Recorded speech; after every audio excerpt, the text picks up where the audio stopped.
Well, thank you so much, Jorgen, for that very kind introduction. And can you hear me fine in the audience?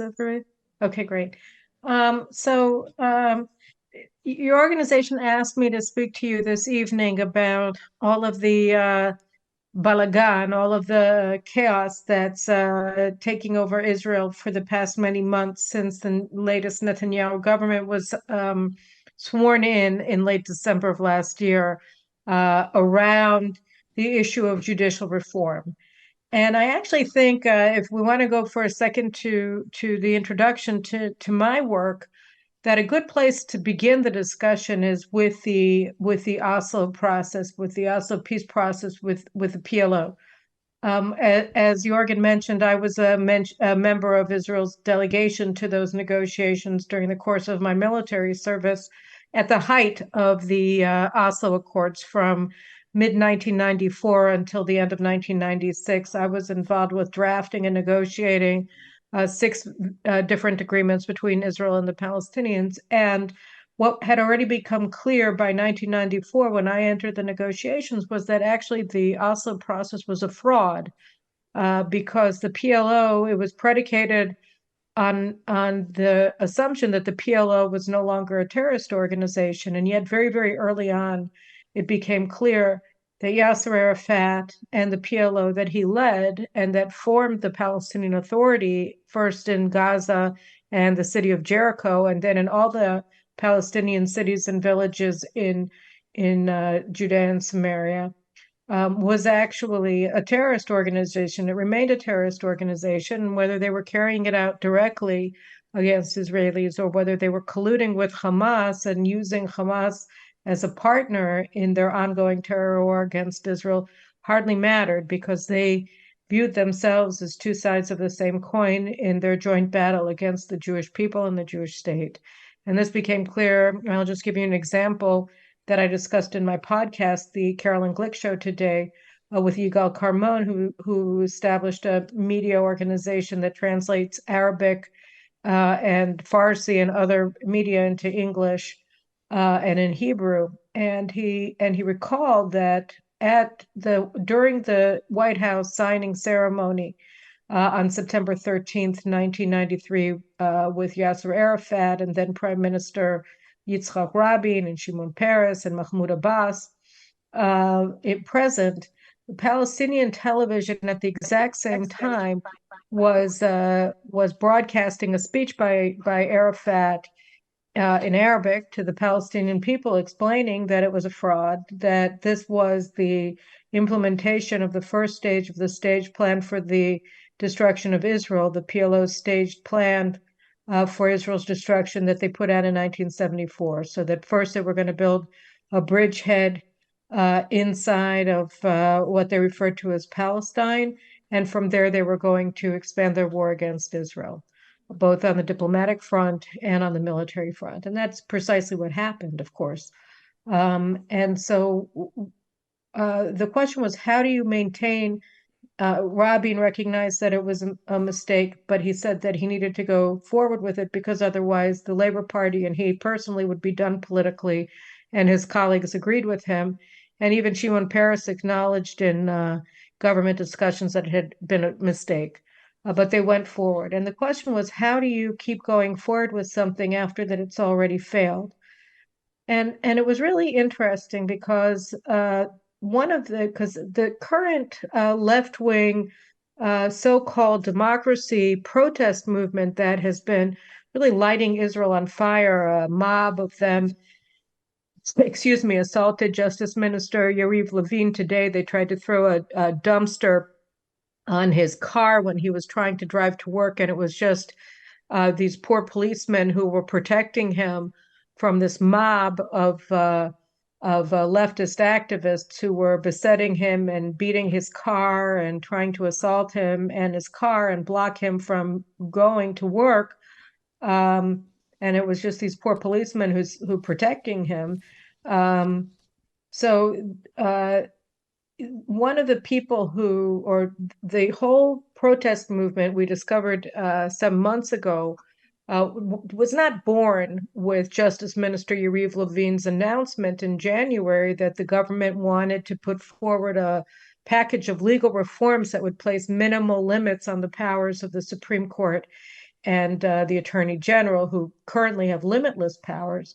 In a podcast, actually, public remarks, Gilad Sher, one of the heads of this what I refer to as an insurrection, but they refer to as a protest movement, explained exactly how this was organized and how it came about. Gilad Sher was the chief of staff to Ehud Barak when he was prime minister and defense minister in 1999 and 2000.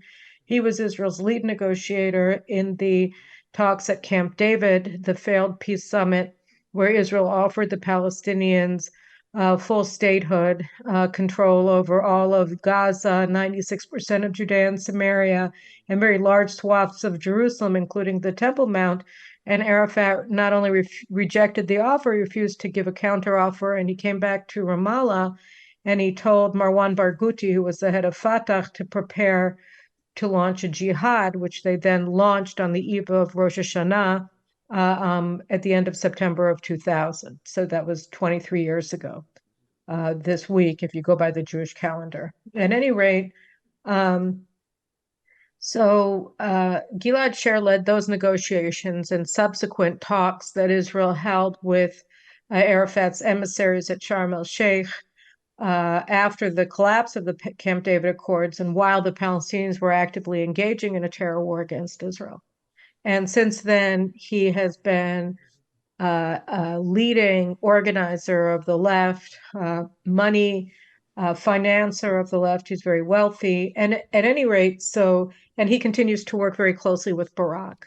So at any rate, what Gilad Sher said, this was in a podcast that came out, I think, in April, if I'm not mistaken, it might have been in May.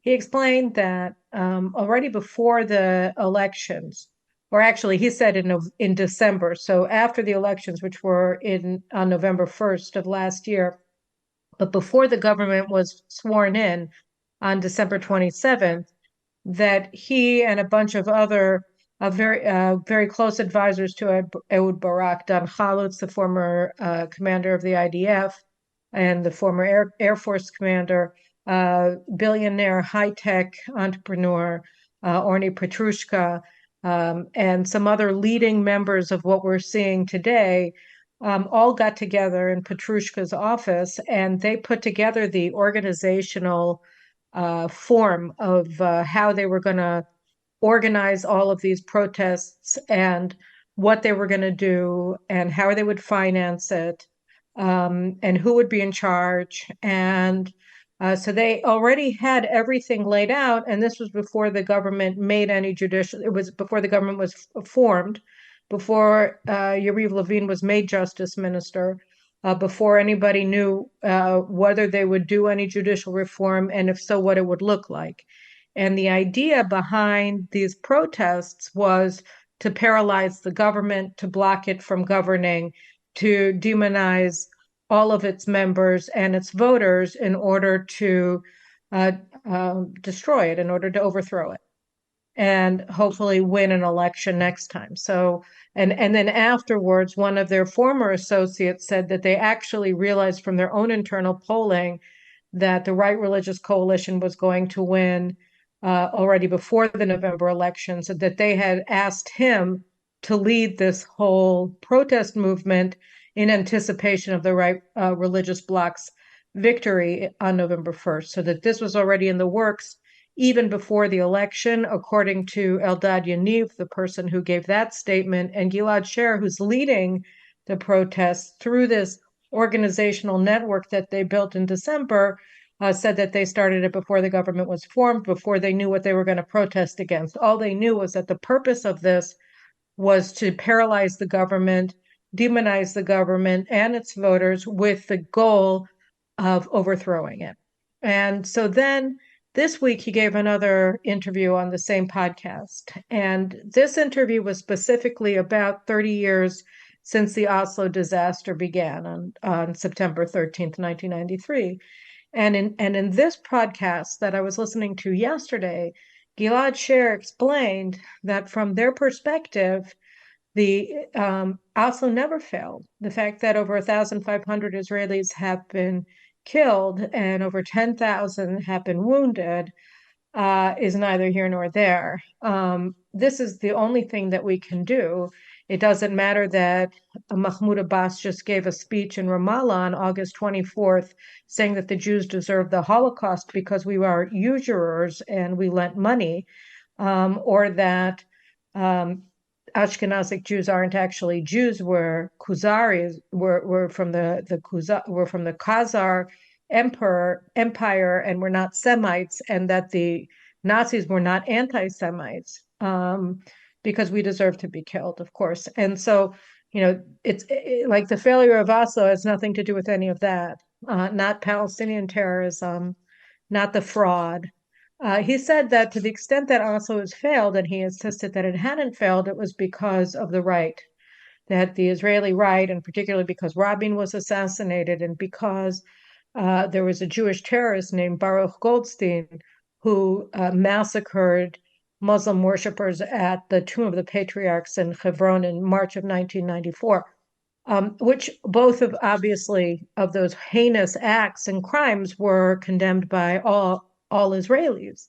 Um, and so, and nobody was responsible for them. They weren't part of a network at all. And everybody who was even vaguely associated with Rabin's assassin was placed in jail for prolonged periods of time. And anybody who even says anything nice about Baruch Goldstein tends to find himself either under interrogation or under arrest for inciting violence. I mean, there's no sector of Israeli society, certainly not on the right, that supported either of these heinous crimes. And yet he is saying that the right, as everybody, was responsible for these two crimes. And this is, of course, a lie. But by saying that, he was saying that the Palestinians have no responsibility. It doesn't matter that Arafat was continuously preaching jihad and the annihilation of the Jewish state after September 13th, 1993. And as I mentioned at the outset,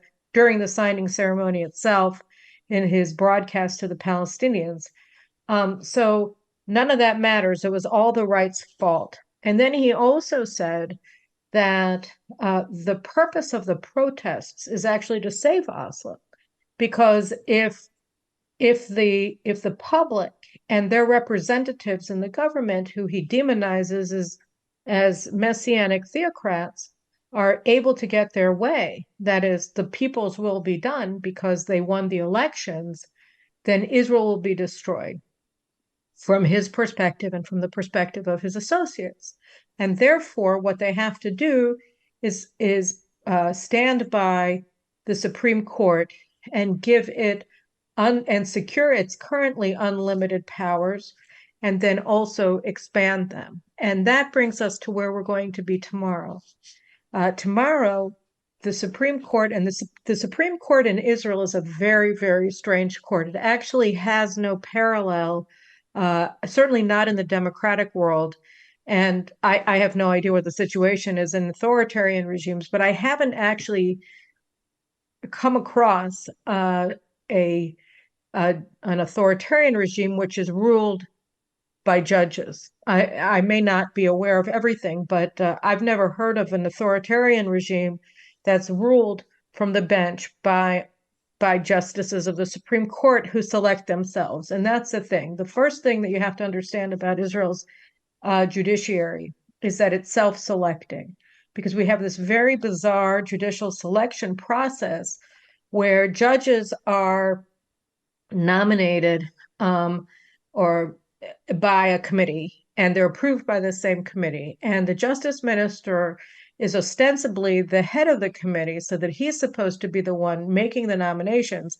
But actually, he doesn't have that kind of executive authority, even though he's in charge of it, because the commanding majority of the votes on the committee belongs to the Supreme Court itself through its president and its three and the president and the two other Supreme Court justices who sit on the appointments committee, along with two members of the Bar Association who are beholden to the Supreme Court because they argue in front of it.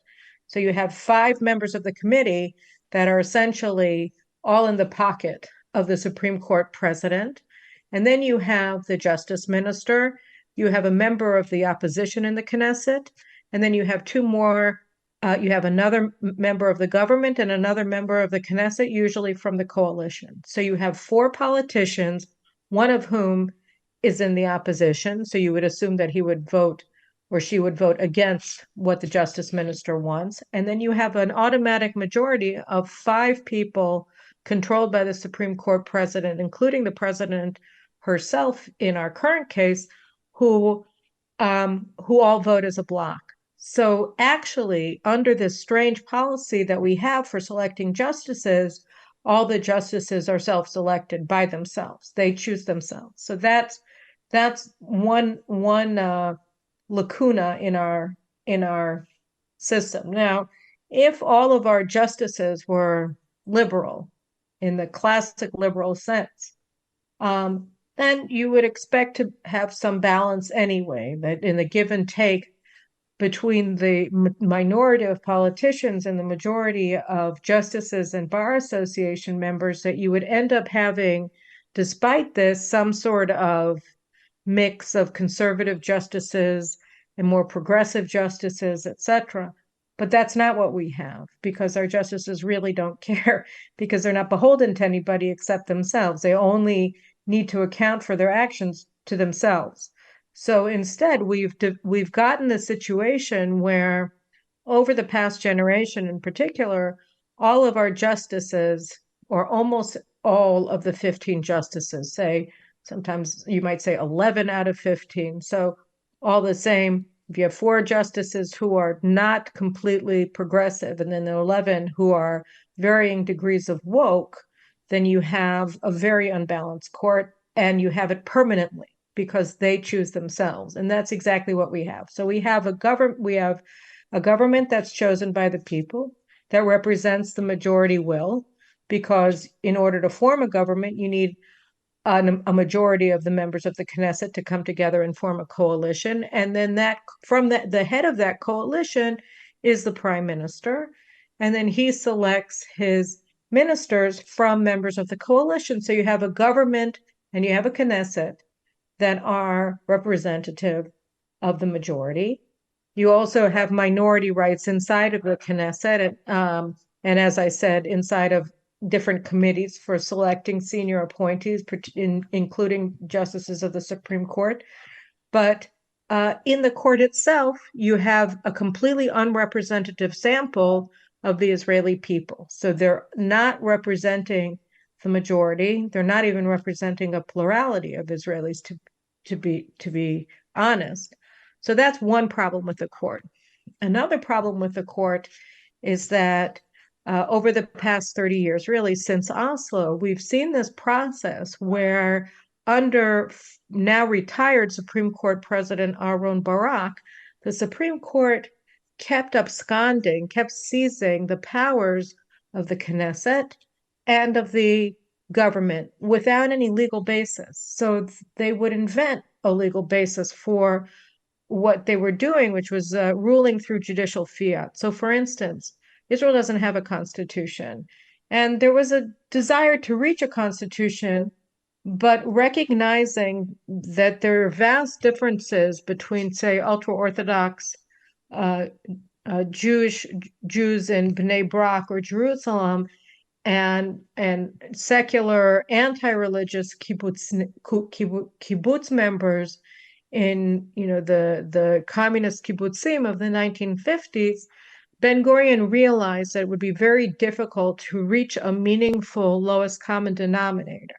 So he chose not to do that, and instead of having a constitution, what he did was he passed with his colleagues a series of what are called basic laws, which sort of, although it wasn't a constitution, they kind of gave form to our form of government, which is a parliamentary democracy where you have national elections where people vote for a party as opposed to a specific candidate. And then the parties themselves are organized as they see fit. So in the old Labour Party and in Likud, you have internal elections, you have primaries, or you certainly have had them for around 45 years in both of these parties. In other parties, you had backroom deals to decide who would be on a party list. And other parties that today, almost every party except for Likud, you don't have internal elections. You have either one leader like Yair Lapid, the opposition leader, or Benny Gantz, who's the head of another left-wing party, who get to choose all of the members of their party and where they're placed. So that's just up to them. It's basically a dictatorship. And Likud is the only major party where you have primaries, so that people actually have to come before the voters, in this case, members of Likud, and run for direct election.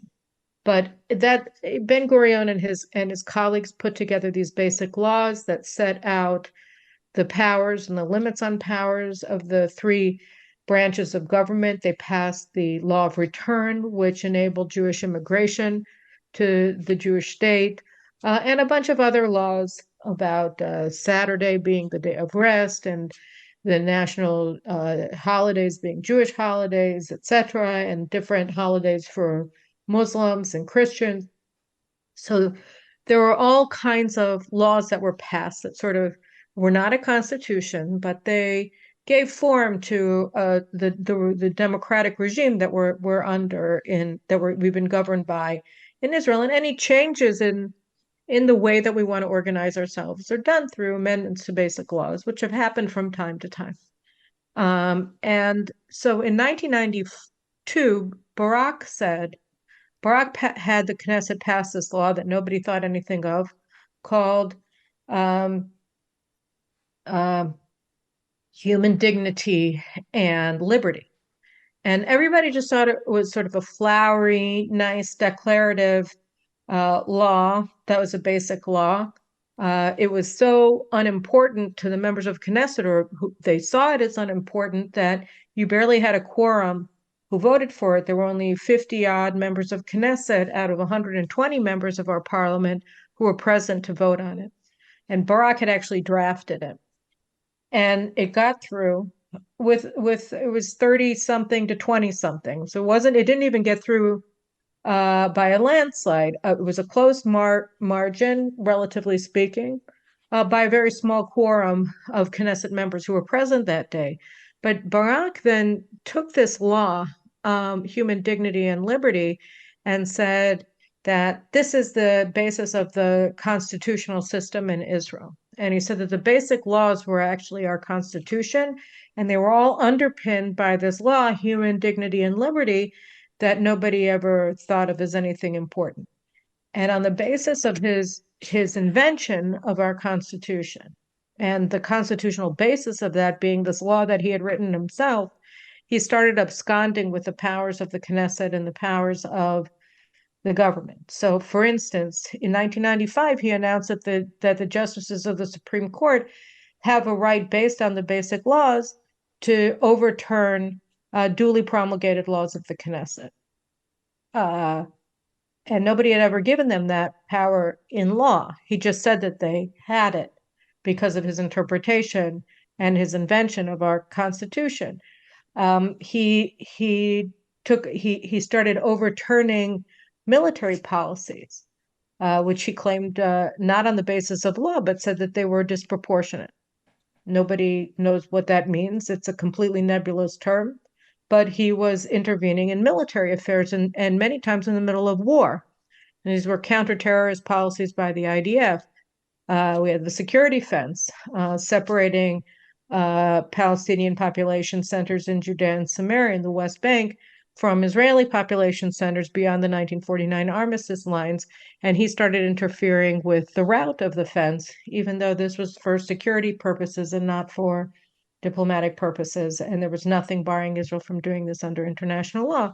But he took it upon himself to do this. Another concept that they invented was reasonableness. They said, even if a law or a government policy is legal, under Israeli law, I get to cancel it if I say that it's unreasonable.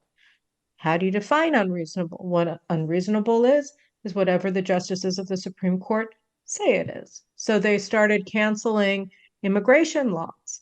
They started canceling government policies to uh, to uh, compel or even to incentivize illegal aliens from places like Eritrea and Sudan who have come to Israel illegally to leave the country. So they seized control over our borders from the government and from the Knesset.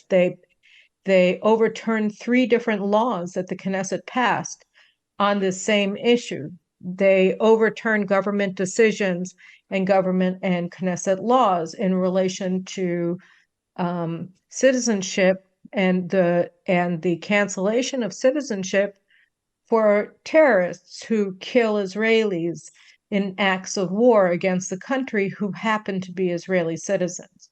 So today, because of the Supreme Court, if an Arab Israeli from the Galilee perpetrates a suicide bombing or other form of murder and mayhem against Israeli citizens, and he's imprisoned for life in jail or killed in the course of his actions, his family receives welfare payments from Israeli taxpayers. And the Knesset said this is ridiculous. And Barak and his justices said, no, it's not. This is what we think. And so these normative decisions that are supposed to be made by elected officials in the name of we the people whom they govern through our consent, they are now being taken by the court.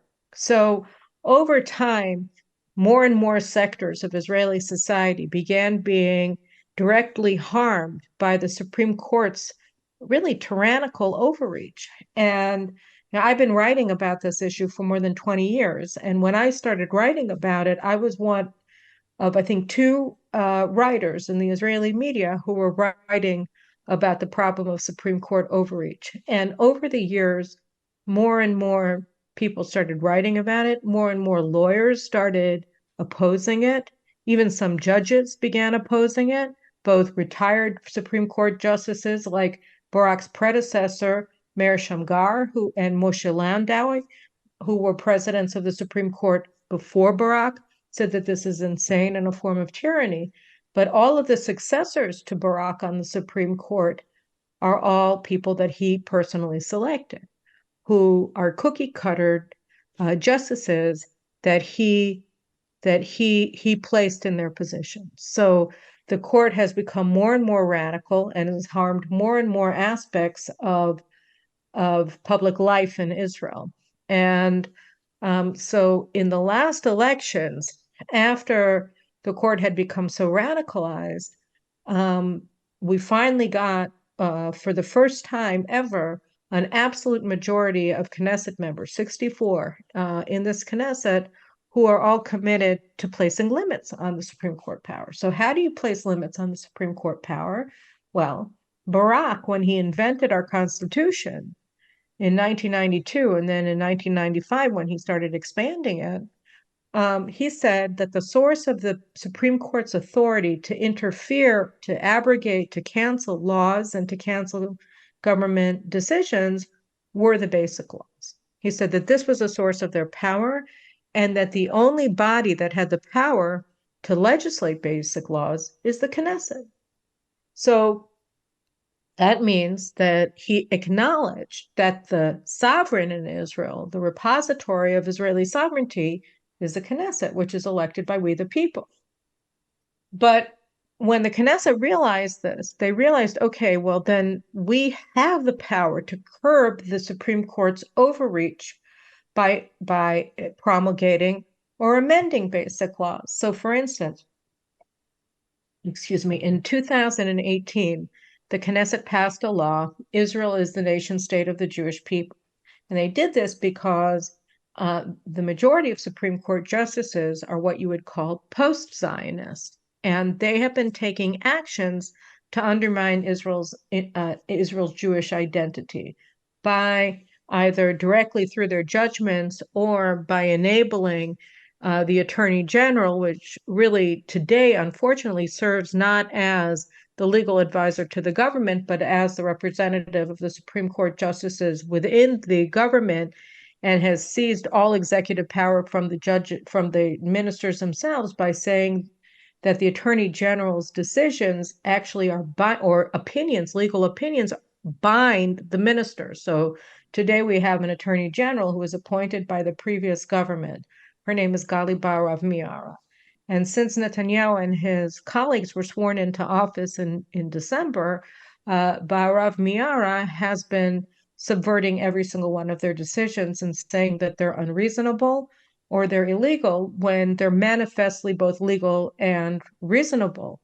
And so the Supreme Court, the Supreme Court had been taking action both directly through their judgments and through the Attorney General for the past decade or so that undermine Israel's Jewish character in a number of ways by banning, for instance, religious events for Jewish religious citizens in public spaces. So if you're an Orthodox or an ultra-Orthodox Jew, you want to have separate seating for women and men at public events, or you only want to have an event for women, or only want to have an event for men. And the Attorney General and the Supreme Court justices, or with their backing, said, no, you can't do that. They're starting banning these kinds of expressions of the Jewish character of the state. And that's just the one that comes to my mind, and I want to move forward. But there are many, many others.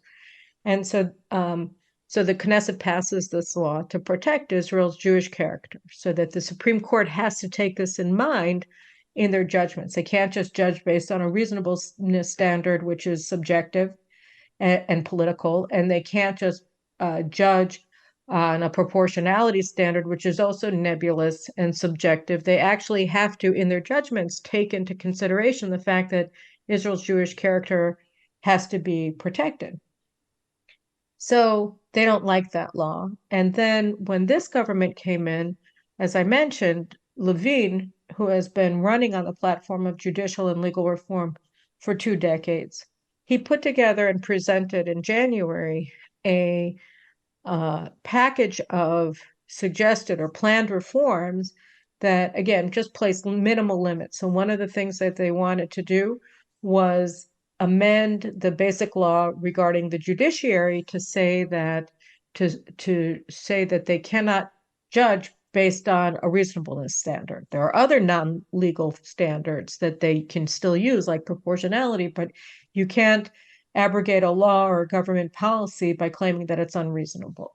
So that was one of these changes that he wanted. He wants to change the way that justices are selected to give the politicians the power to select judges, so that the judges aren't selecting themselves, so that you have more representative sample of Israeli society inside of the judiciary, and other policies like that. So that is, the Supreme Court said the source of their authority is the basic laws, and the Knesset started saying, okay, well, if that's how you're going to play it, then we're going to work to limit your powers, and the powers also of the Attorney General through the basic laws.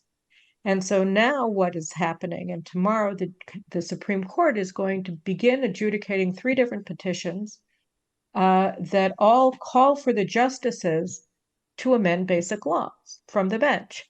So they themselves have acknowledged that they can't, because that's the source of their power, but they don't care.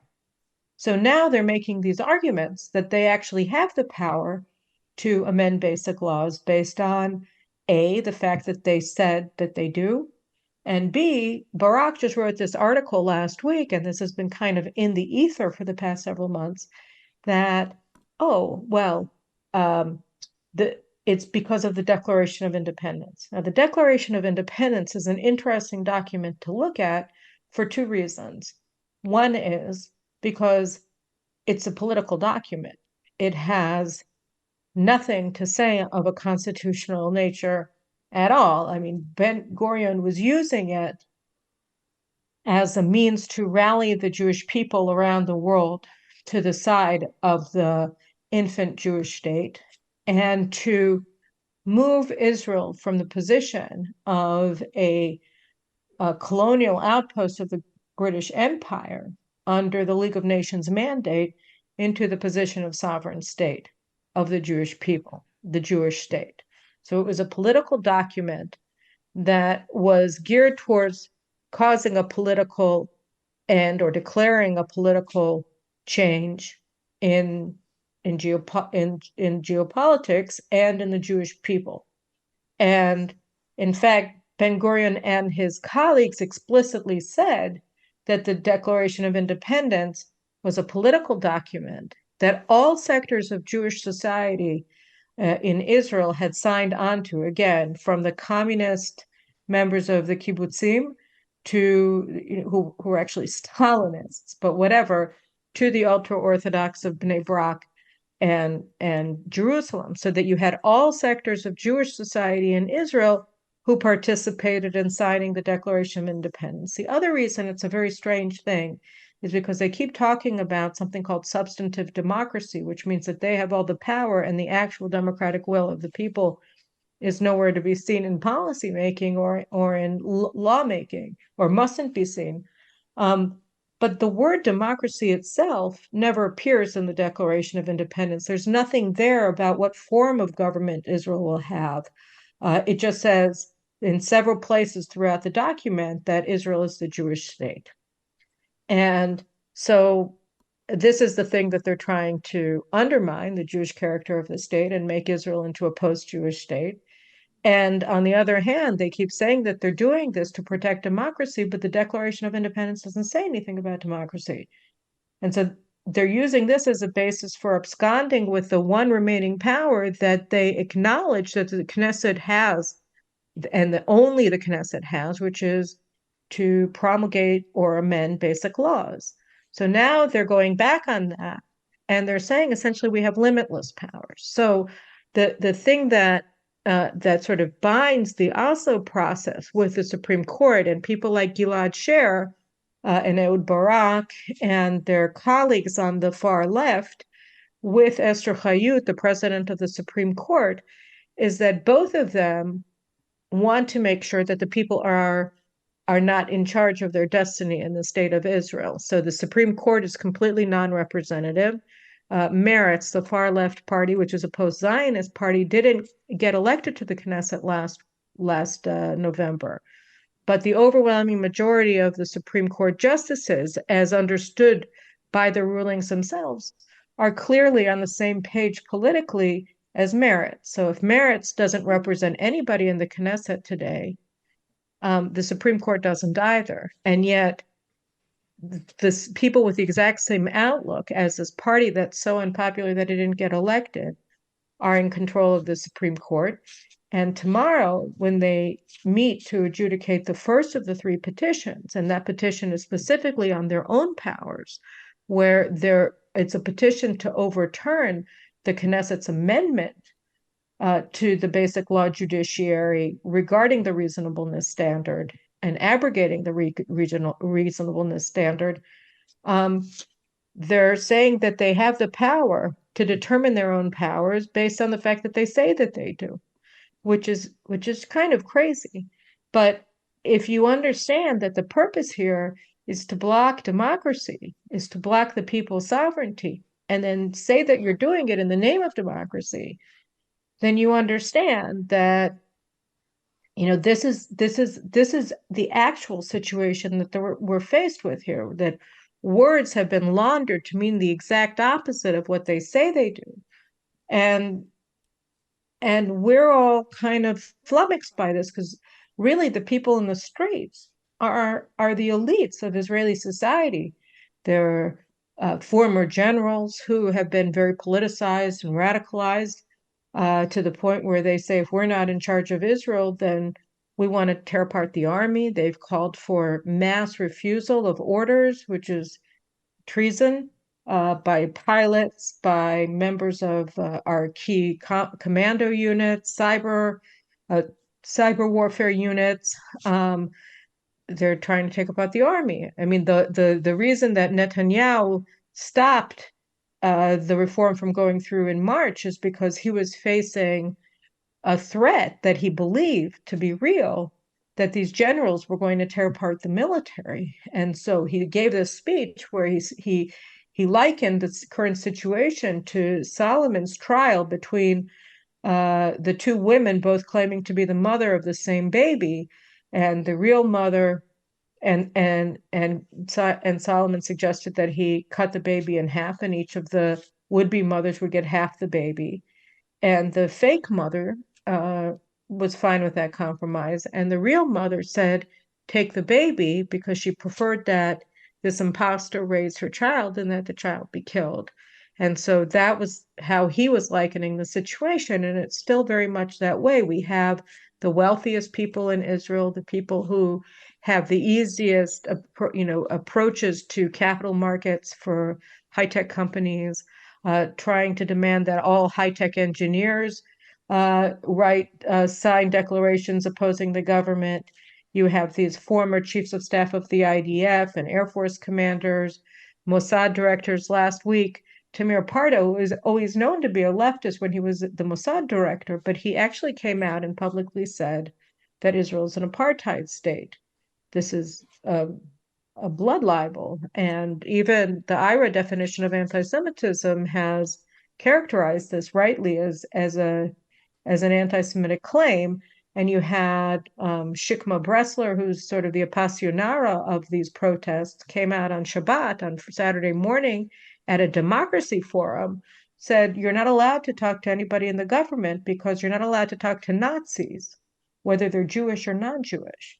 So she's likening Netanyahu and his cabinet ministers and their voters to Nazis. Again, this is a form of anti-Semitism. You've had mass violence against ultra-Orthodox Jews. You have people throwing dollar bills, fake dollar bills at Orthodox Jews. If this happened anywhere outside of Tel Aviv, it would automatically and rightly be condemned as forms of anti-Semitism, as anti-Semitic harassment.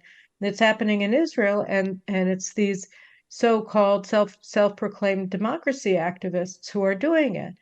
And so, it all sounds impossible to believe, but this, we have a situation where our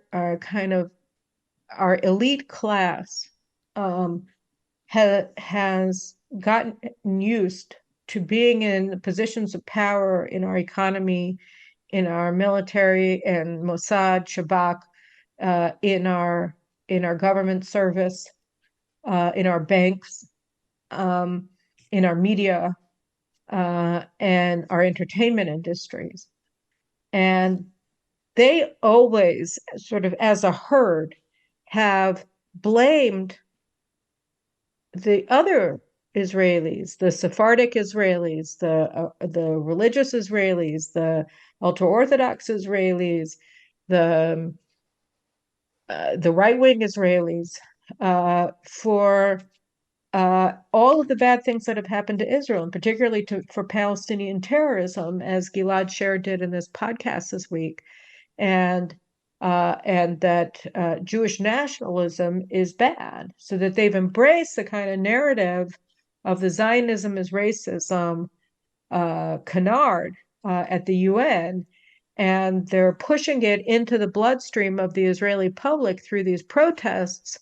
They want to maintain faith with the failed and bloody Oslo Accords that have caused such devastation for Israelis. And I would argue, and I did in my book, for the Palestinians as well, because they subjected them to this authoritarian terrorist regime that is also a kleptocracy.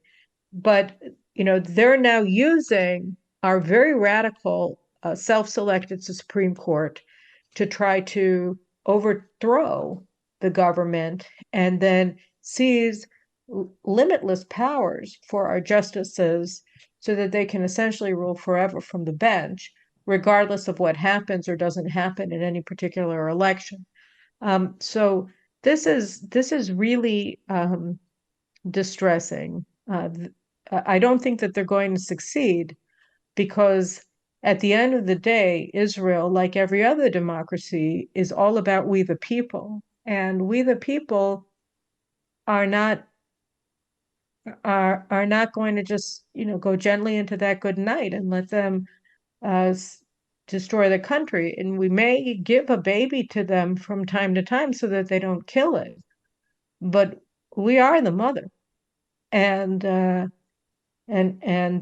just as Moses returned to the people of Israel, so too, we will reform our judiciary and we will determine our course in our lives and in the life of our country. So, I mean, I think it's obviously, not being characterized as I'm telling you in the media, because our media is dominated by people who support what's happening on the streets and hate Netanyahu and his voters.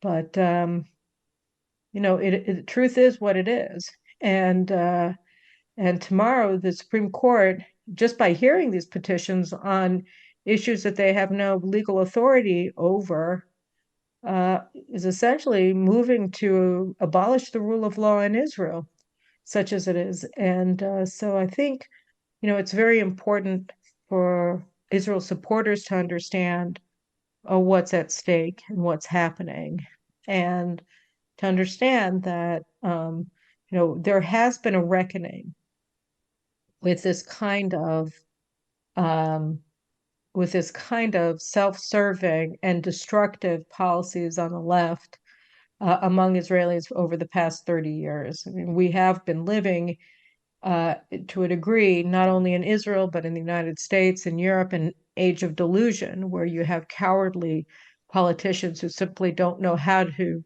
reconcile themselves with reality and hate anybody who points it out to them. But I think that you're seeing in Israel, and I think that you're seeing increasingly throughout the West, that the peoples of our nations are unwilling to continue to go along with this age of delusion and are insisting that reality be dealt with and that the people be given the opportunity to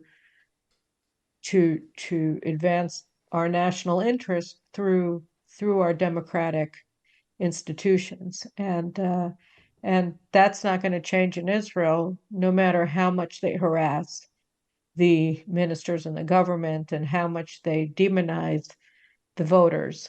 But So it's very unsettling what's happening, but I'm optimistic about how things will end up in the end. And I think that the real thing that's going to change is that as the leaders of this group of rebels, sort of elite rebels who are in revolt against the people, as they become more and more outlandish in their statements, like that Israel is an apartheid state, God forbid, or that we're Nazis, God forbid, that more and more of the people in the middle who have been going along with this because they're used to believing what the elites are telling them are going to start rethinking the situation and recognizing that just because you lost an election doesn't mean that you have to contribute to the collapse of your economy or your military or your society. And they're going to recognize that they have to actually come to terms with the situation and speak to people like Netanyahu and his ministers and their voters and realize that we are Nazis and it's not you're not being a collaborator when you sit down and reach an agreement that everybody can live with.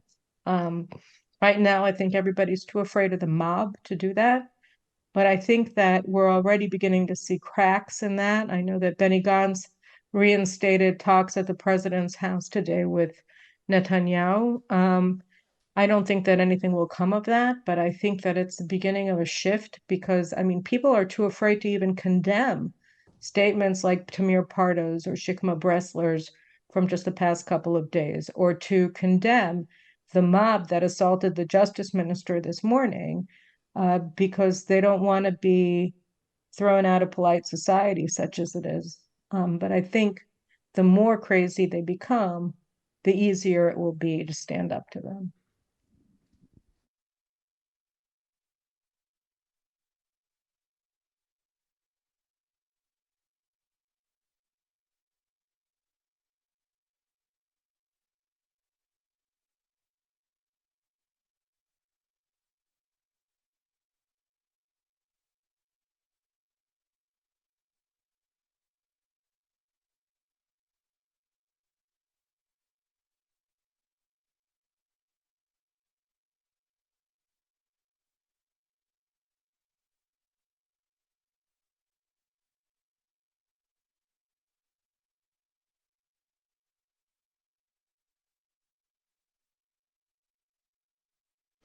I mean, I think that it is an illegal seizure of power by unelected officials. In this case, it's not the military so much as it is the justices of the Supreme Court. When they adjudicate these petitions tomorrow, beginning tomorrow and going through the end of the month, what they're doing is illegal.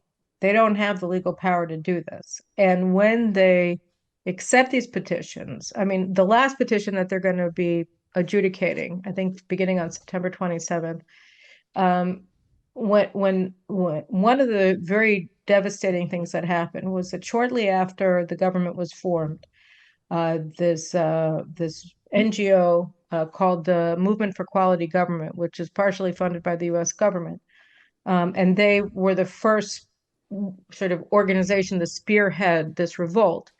They petitioned the Supreme Court on a couple of things. First, they petitioned to say it was unreasonable for the head of the Shah's party, Aliyah, to be a minister. Shas has 10 seats in the government, in the Knesset. And they're a major coalition partner, and Arya is their leader. And so obviously he was supposed to be a minister in the coalition. So one of the first thing that they did was said it was unreasonable for him to be a minister because he reached a plea bargain on a tax charge. And there's nothing unreasonable about it, and there's certainly nothing illegal about it, but the court agreed with him.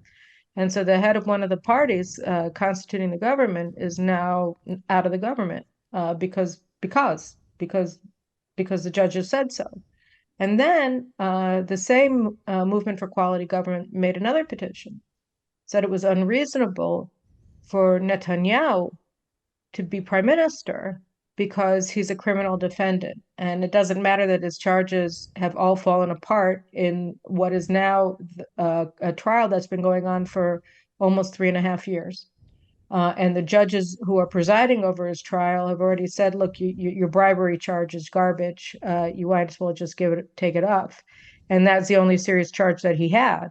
So the trial has completely fallen apart, but he's still officially a defendant, and they can do whatever they want to him, I guess, regardless of the evidence. And so it's unreasonable for him to be prime minister.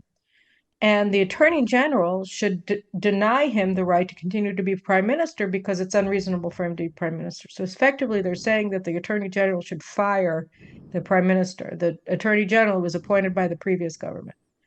And the Supreme Court agreed to get this petition. So the minute that happened, the Knesset very quickly passed an amendment to the basic law regarding the government that gave a very clear-cut definition of what incapacitated means, because they said he was incapacitated. That was the basis for the charge. And so the Knesset said that incapacitation of a prime minister is only when he is, from a health perspective, unable to carry out the functions of his position, or from a mental health perspective. So if he's insane and properly diagnosed as such, or medically incapable of conducting the powers of office, as Sharon was when he had a massive stroke in 2005 or 2006. And then you have to have 2/3 of the Knesset approving, positively approving. So 80 out of 120 members of the Knesset have to say that he's incapacitated, so that it's a health determination that has to be approved by 2/3 of the Knesset. That's the only way that you can oust a prime minister on the basis of incapacitation. So the Knesset passes this amendment.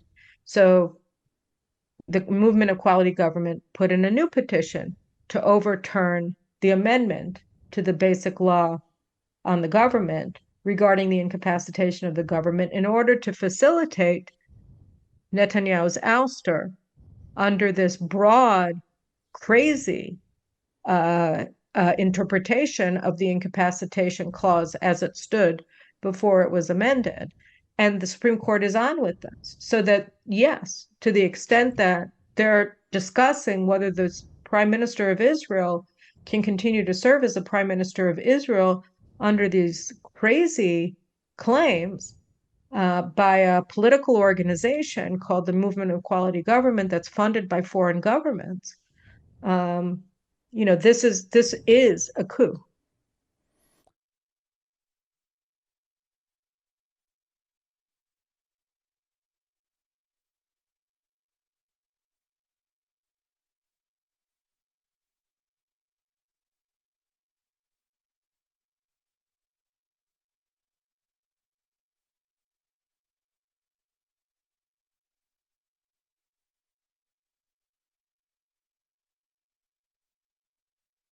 We're back, and I think CEO Caroline is back also.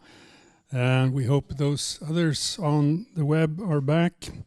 I have received a number of questions, also received a number of thank you. This was interesting or shocking.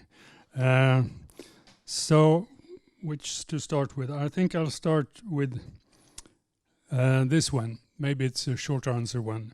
Do you think this rebellion, if I call it so, is orchestrated from abroad, from other nations?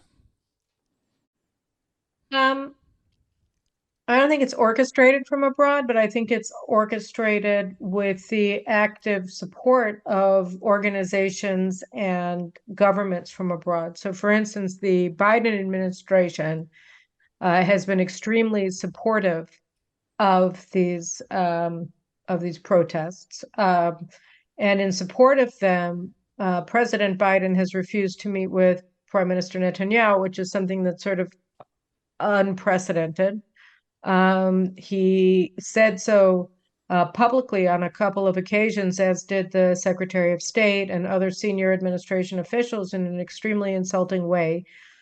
He finally agreed to meet with Netanyahu next week, and initially the meeting was supposed to take place at the White House, but again, as part of the general effort to humiliate the Prime Minister, Biden is not meeting with him at the White House. He's going to meet with him sort of on the sidelines of the UN General Assembly conference that all the world leaders attend. So it's in a bid to continue the process of humiliating the Prime Minister. And again, you've seen active statements by the now former U.S. ambassador to Israel, Tom Nides, who finished his tour of duty 2 weeks ago. It's not clear that anybody's going to replace him just because of the politics inside of the Senate. So he was extremely hostile and met regularly with opposition leaders, with protest leaders, and was exceedingly nasty to the government during his time here. So I think that on that level, yes, and we have had the active mobilization of American Jews against the government. The American Jewish Federations and other major American Jewish organizations have come out in a very nasty way against the government and joined the people on the streets in denouncing Netanyahu and his ministers, and they didn't do anything. So, it's been, again, none of this is precedented. We've never had anything like this happen before. So I think that it's being funded probably to some degree by foreign elements. I mean, these protests that they're holding have already run into, the tune of over $100 million. And we've never seen anything like this before. They always have all of the top equipment. They always have buses. They always have food. They always have special uniforms, special costumes that they get made just for them.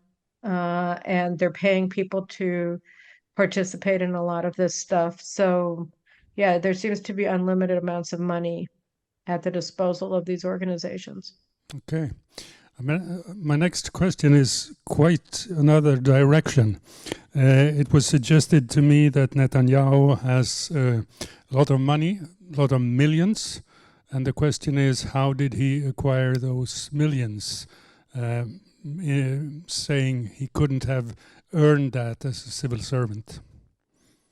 So Netanyahu actually discusses his financial situation, which isn't that good, in his book about his Bibi, his autobiography that came out last year. And so Netanyahu, his property is two apartments, or an apartment and a house. In an apartment in Jerusalem that's has 3 or 4 bedrooms on a main road, and in a, I think, a 4-story building. So it's an old building. And then he has a house in Caesarea that also, it's nice, but it's not a mansion. And he was able to buy that from the lecture fees that he got when he was out of office from 1999 through 2001 or 2002, I think it was. And so he made a lot of money on the lecture circuit. And that was, and he used that money to buy his house in Caesarea. He had the house in Rehavia.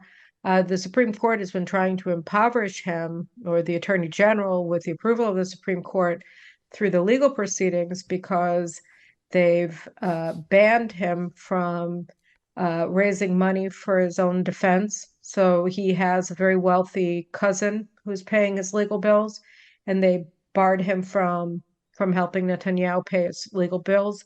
He had some other longtime friends who were very wealthy who wanted to help him pay, and the Attorney General banned them from helping him. And we're talking about multi-million-dollar legal bills. I mean, he's been under investigation since 2017, and he's been on trial for 3.5 years. And he has to hire top attorneys. The Attorney General and the state prosecutor have spent in excess of 100 million shekels on the prosecution and investigation of Netanyahu. But he's not allowed to, and we pay for all of that as taxpayers. So he's not that wealthy. He may be a multimillionaire, but that doesn't mean a lot today. And they're trying to impoverish him. Okay. If Netanyahu were to step down, will everything be quiet then? No, because I mean, what we're seeing is that the hate campaigns aren't only against Netanyahu, they're against every member of his government, they're against his voters. I mean, I can just give you, some of the things. A former deputy chief of staff of the IDF, Yair Golan, who then joined the Meretz party and was one of the most outspoken far-left members of that party, and he was also deputy minister in the last government. He just now, I mean, while we were on break, I saw that he just came out and said, again, and not for the first time, on his part or on the part of these rioters, he referred to ultra-Orthodox Jews as parasites, and who are sucking our blood. I mean, these are anti-Semitic statements, and they're making them against ultra-Orthodox Jews. And he's not alone. Yair Lapid, the opposition leader, has made these statements. Television hosts weren't fired after they made these statements. And the protest people like Shikma Bressler's making these statements. And so, no, I mean, what we're seeing now, and what's so kind of unraveling in a way, because it's so disheartening, and so I just want to turn off my WhatsApp because it's making lots of noise, but it's so unprecedented, is the hate. What they've really exposed, I think, most distressingly, is that they truly hate people who aren't with them. I mean, the way that they talk about Sephardic Jews, the way that they talk about Mizrahi Jews, the way that they talk about religious Jews, the way that they talk about ultra-Orthodox Jews, it is shocking the way that they treat the ministers in the government, the senior members of the Knesset, the way they harass them, they hound them. I don't know how they have all their personal information, but not only do they go outside of their homes with loudspeakers and horns and wake up all of their family and terrify their children and their neighbors' children at 4:30 in the mornings, and they have people who come out and do these things. They hound them on vacations. They find out where they're vacationing, and they, like Simcha Rothman, who's the head of the Knesset Constitution Law and Justice Committee that's overseen the process of legislating these bills for judicial reform. He and his family were vacationing in the north of the country during summer vacation, and they found out where he was. And they were harassing Rothman and his children while they were kayaking on the Yarden River. They did the same thing to National Security Minister Itamar Ben-Gvir. They did the same thing to Transportation Minister Miri Regev when she was on vacation in Georgia. And then in New York, they go after them. They came to the Celebrate Israel parade for Israel's 75th birthday in May, and they harassed them on the streets of New York, in Toronto, in LA, went after their spouses, went after their staff, attacked them, assaulted them. So yeah, the hatred is something that is just shocking.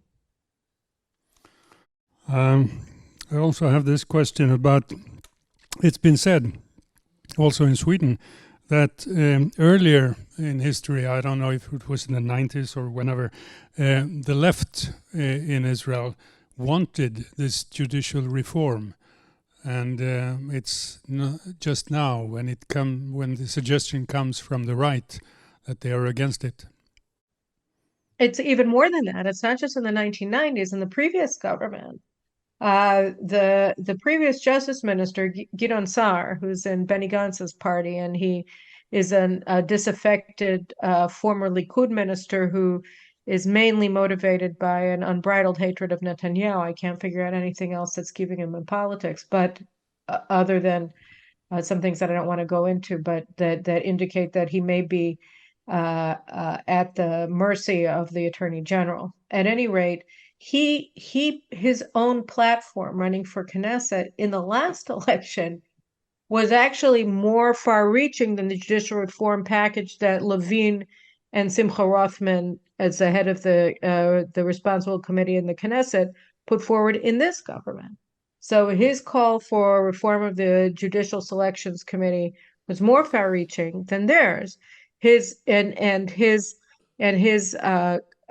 plan for curbing the power of the court and the Attorney General was more far-reaching than anything that they've put forward. So it's not just in the 1990s, it's key members of the opposition the day before yesterday. The same thing is true of other members of the opposition, including Yair Lapid. Yair Lapid called for, nearly every single, or perhaps every single component of the government's judicial reform plan over the past decade, repeatedly. And now he's part of this opposition mob calling for Netanyahu's head on a platter because he's putting forward the exact same positions, only in some cases more moderate versions of the same positions that the opposition has repeatedly advocated on behalf of and actually sought to legislate. Okay. What happens if the High Court says no to these changes? Then I mean, first of all, if they say that the incapacitation clause of the basic law of the government is null and void, then I think what you're going to see is that the Knesset is just going to re-legislate it, so that the Knesset won't actually accept that verdict, and they'll go back and just repass the exact same law, maybe a more far-reaching law, I don't know, but they're not going to give up on that because they're not going to stand by idly and watch the Attorney General, who is acting as an agent of chaos, who was appointed by the previous government and is serving today for the sole purpose of undermining and paralyzing the government. I don't think that anybody is going to allow her to fire Netanyahu. Insofar as the reasonableness clause goes, um, look, I mean, it's an illegal judgment by the Supreme Court. We've had other ones, but nothing ever this far-reaching, as far-reaching as this. The third petition but on the other hand, it relates specifically to the Supreme Court's power. So it's possible that the Supreme Court won't exercise its power immediately, in which case things may change. The composition of the court may change. Esther Chayut and another one of the associate justices, who's also very radical, are set for retirement. In fact, they're adjudicating these petitions this month, one after the other, and limiting time for presentations before them, because Esther Chayut has mandatory retirement coming up. She has net 12 more work days until she's out. So she is insisting on adjudicating all of these petitions in her last days in power because she wants to take care of everything while she's still there. And so, it could be that she does this and the Supreme Court doesn't use the reasonableness power in the near future, and the Knesset may be able to come to an agreement with her successor, I don't know, or not. And the last petition is regarding the Judicial Selections Committee. So the Knesset and the government have made clear that they want to take the justices out of the Judicial Selection Committee, take the Bar Association out of the Judicial Selection Committee, and just keep in their people who are both elected officials and people appointed by elected officials. So there's accountability directly to the voters or accountability indirectly to the voters by people who were appointed by the justice minister and what have you to be serving on this committee, open up its proceedings to the public, so that judicial candidates, as is in the case in the United States, actually have to present their positions in some public forum that the public can know who these people actually are. So that's the plan on the table of the government. And in the meantime, Justice Minister Levin is refusing to convene the Judicial Selections Committee as presently constituted because he doesn't want it, because it's anti-democratic. So the second petition that they're going to be hearing after Rosh Hashanah is a petition to compel Justice Minister Levin to convene the current Judicial Selection Committee, to compel the government to accept somebody even more radical than Chayut to serve as the next Supreme Court president, which absolutely is the government opposes. So they're trying to compel the government to accept a status quo where the Supreme Court is simply even more radicalized than it presently is, and the government doesn't want to, and that's why Levin is refusing to convene the court. So that's going to be something that's going to have immediate relevance as well. So the last two petitions are more of a direct threat to the government than the first one is.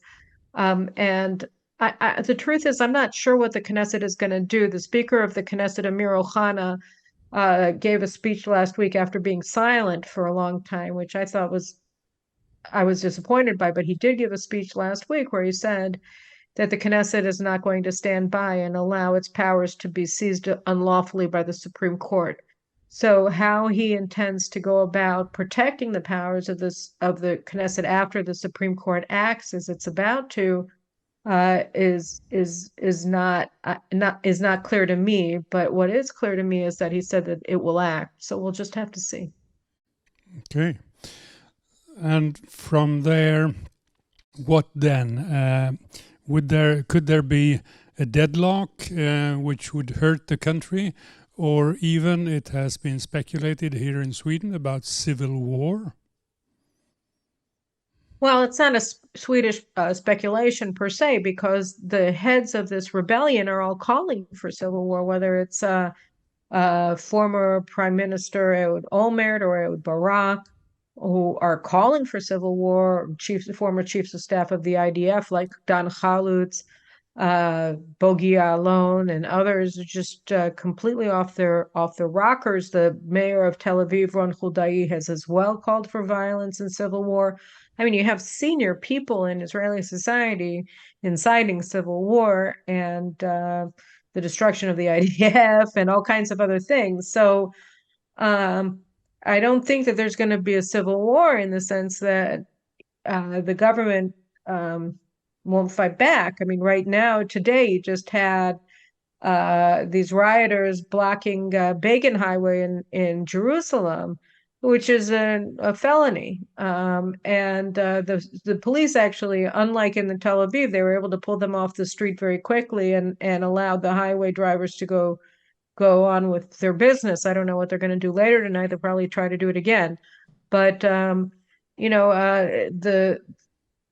the law is not being enforced against these people. The people who assaulted Justice Minister Levine were not arrested, or 6 of them were arrested, but they weren't ever even brought to the police station. They were escorted about 10 miles away from his house and let go with no charges. So I mean, they're not even being punished for their actions. And so I don't think that there's going to be a civil war in that sense. We are being subjected to mob violence. But they're trying to incite the general staff of the army to disobey the government. I just don't know how it's going to go. Netanyahu, his response to this has been to try to tamp down the flames, to try to do everything that he possibly can to peel away whatever sane people there are on the other side, to try to get them to agree to work with him. But the opposition leaders, Yair Lapid is just part and parcel of what's happening on the streets, and Benny Gantz is pretending to be interested in reaching a compromise, but he's not going to do anything that places him in any jeopardy with the street.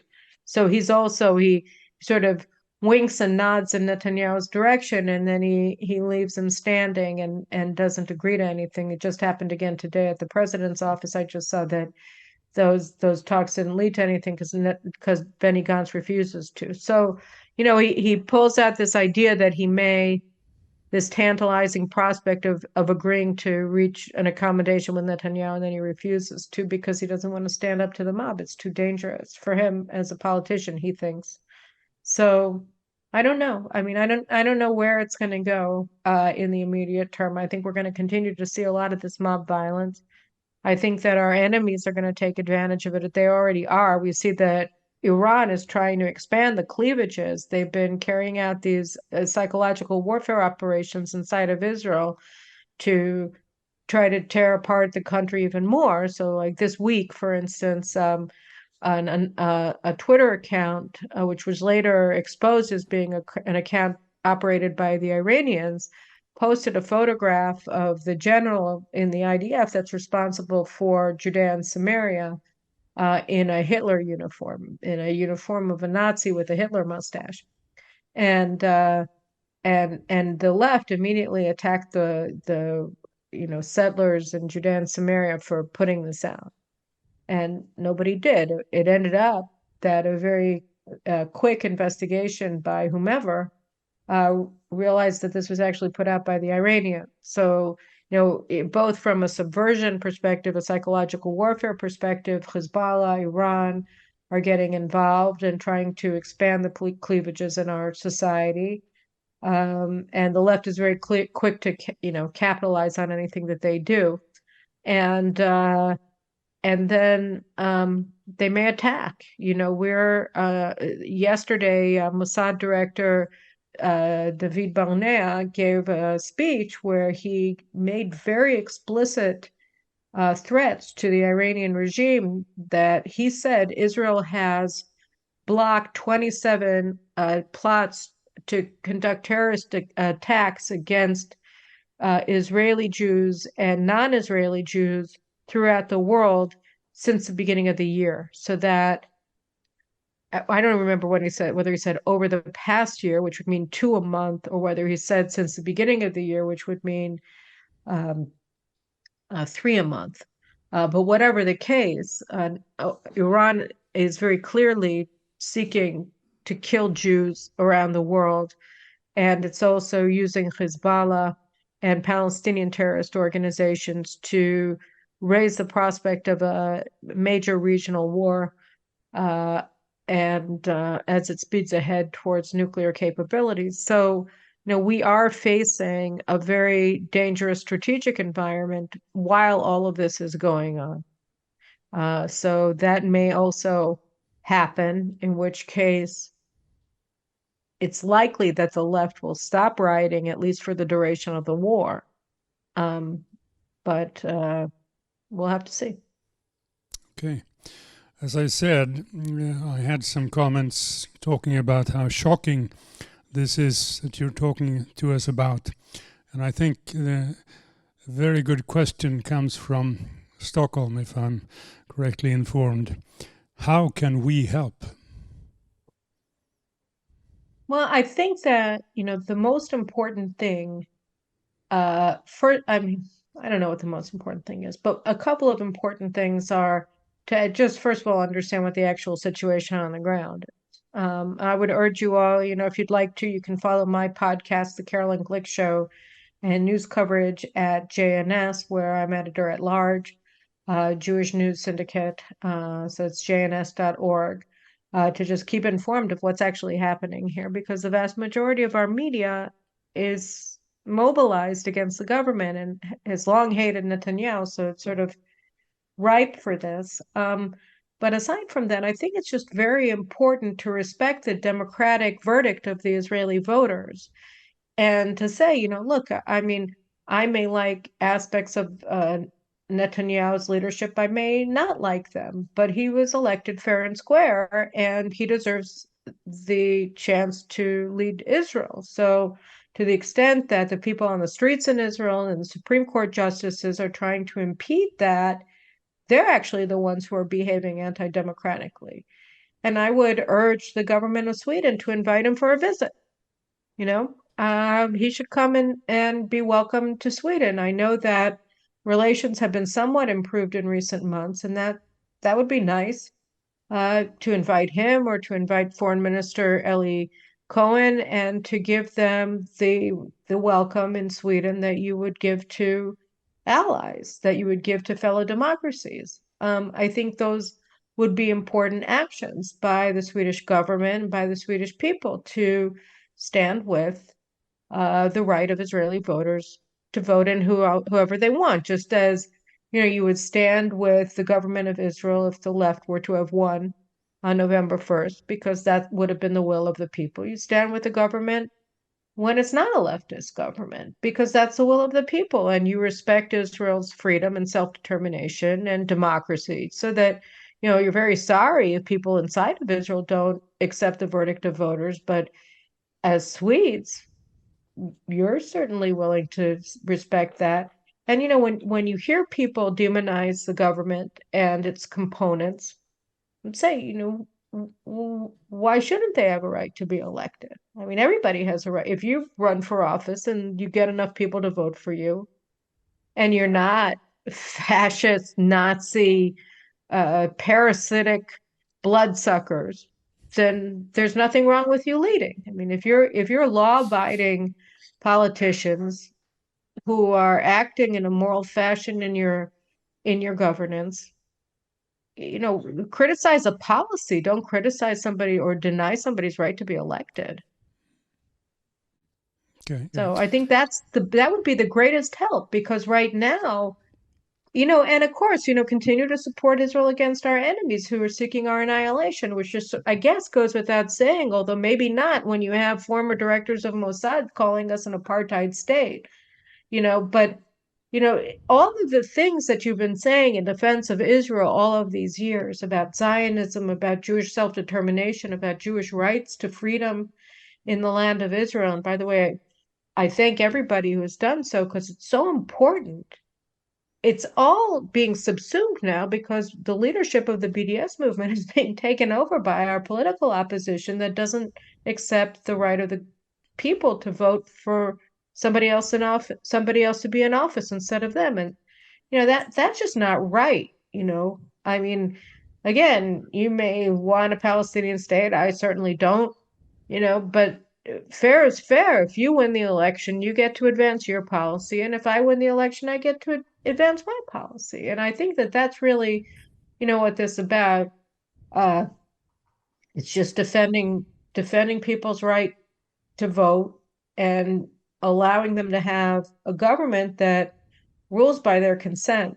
So, there are a lot of fancy arguments that are being made about rights of the minority, rights of this.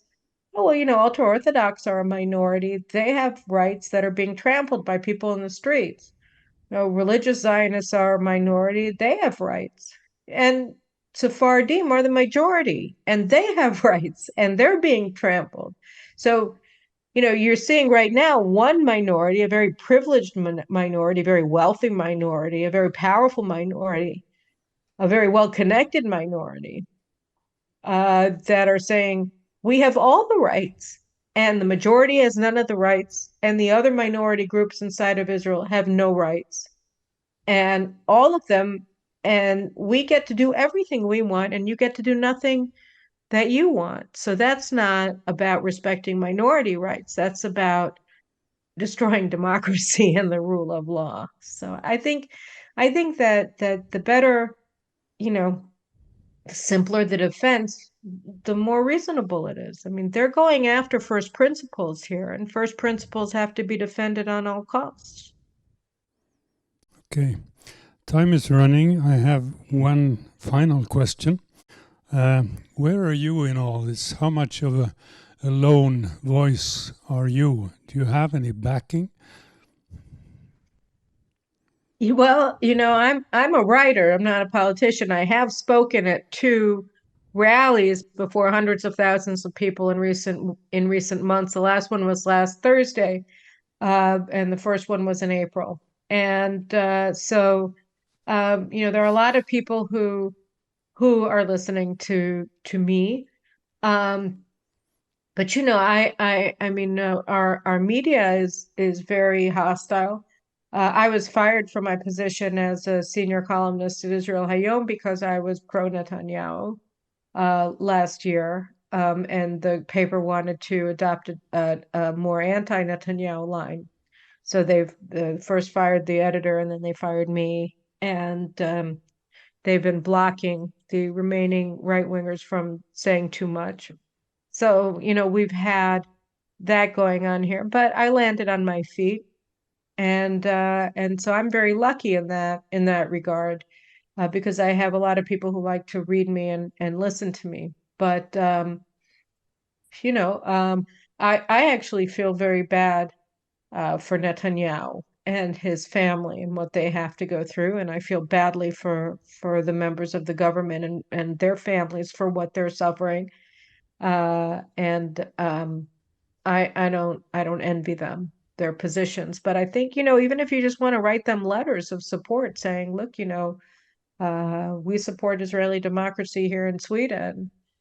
I think that would be a good way to just help people, because I mean, you can imagine how you would feel if people were camped out outside of your house and attacking you and swearing at you and cursing at you, and waking up your family and your kids and your neighbors and their kids every day. Um, it's a very hard life that they're now living, and it's very ugly. Okay. Caroline Glick, thank you very much for joining us tonight. Thank you. It's been most enlightening. Can I just say one last thing? Yes. I am depressed about what's happening and really frustrated and in a way hurt, by what I'm seeing in my country. It's depressing. But I am optimistic about how things are going to eventually pan out, because, even at our lowest moments in the Yom Kippur War, or at the height of the Palestinian terrorist assaults, um, you know, we are a very resilient people, and we do know who we are, and we do know why we're here in the land of Israel, and why the state of Israel is here, and it's our country. and we're not going to go anywhere. And the fact that you have a disaffected group of upper class elitists who hold us in contempt doesn't mean as much as it feels like it means, because the gravitational force is pushing us forward and pushing them back, and laws of gravity are what they are, and I think that Israel will survive this, and we've seen what we've seen, and nothing will be unseen, and we'll manage to go forward. And I also believe that at some point, I was hoping would have happened already, but at some point in the future, you are going to get people on the left who are going to recognize that this has gone way too far, and they're going to have to pull their own camp, or at least parts of it, away from the brink, and help us to heal our society. So I look forward to that day. I'm certain that it will come. I don't know when, but I'm certain that it will, because I have faith in this country and in this people. Thank you again. And I want to wish you all Shana Tova. And tell you what, you make plans for a trip to Sweden, and we'll arrange a number of arenas where you can talk. All right, great. Well, we'll have to be in touch. I appreciate very much that you all came out just to see me on a screen. I think that's pretty cool. Thank you. Thank you. Good night. Good night.